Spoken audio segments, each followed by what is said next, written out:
This story doesn't belong to a big city like New York. It belongs to a small American town called Bringlewood. People there say some houses are still avoided at night. One of those houses used to be my grandmother's. My grandmother, Eleanor Hale, passed away last spring. Over 90 years old, but with a spine so straight, it felt like even death feared her.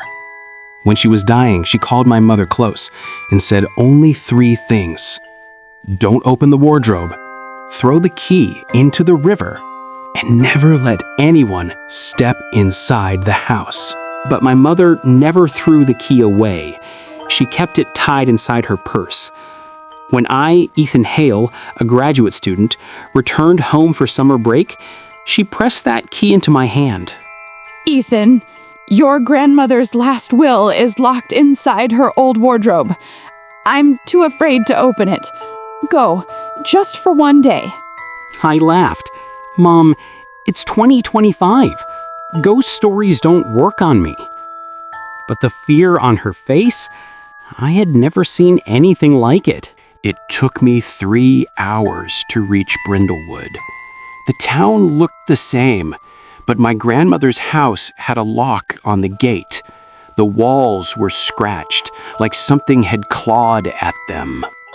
The neighbors lowered their heads when they saw me.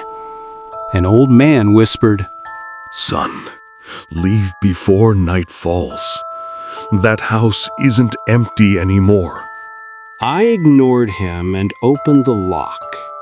A cold wind brushed past me as the door opened, the kind of air a house holds when windows hadn't been opened for years. Time had frozen inside. The furniture was untouched. A calendar still showed 2008. My grandmother's rocking chair sat exactly where it always had, as if she had just stood up. I climbed the wooden stairs. With every step, the wood creaked. Not like a floorboard under one person, but under 2. I froze, turned back. No one. The room looked untouched. White sheet on the bed, a framed Surah Ikhlas on the wall, the only piece of my grandmother's faith left hanging. And then, the wardrobe. A massive wooden thing marked with strange brass symbols. My hands were shaking as I inserted the key. A rotten jasmine scent drifted out. Inside were 3 shelves, clothes, a jewelry box, and on the bottom, a wooden chest. Inside the chest lay a yellow cloth containing an envelope. "This will is for the one who comes here alone." I opened it. A handwritten journal stared back at me. I, Eleanor Hale, was born in 1932.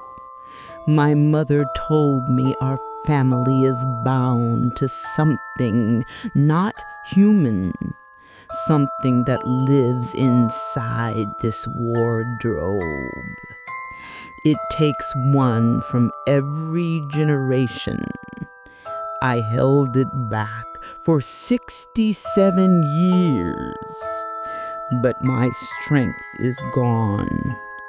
If you are reading this, you are next.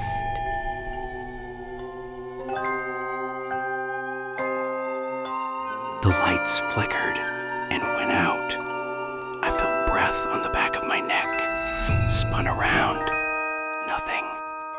But the chest had closed by itself. I ran downstairs.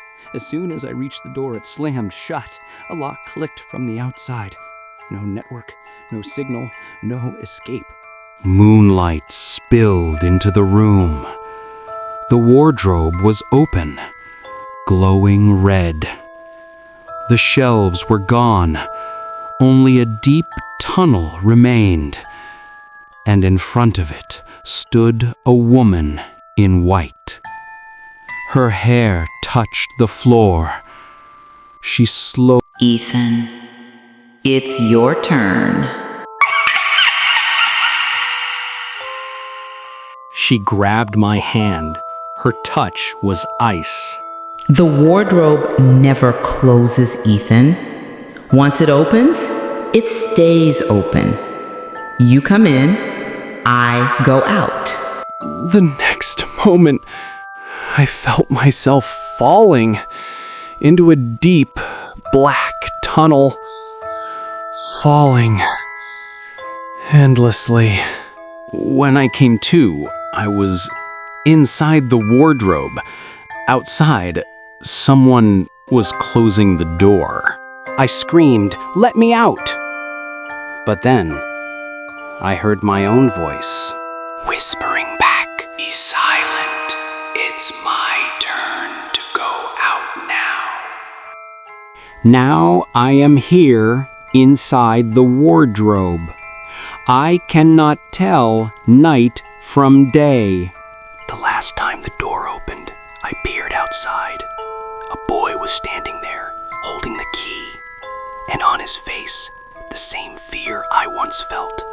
And if you are reading this story, please do not open it, because if you do, I will come out and you will remain forever inside.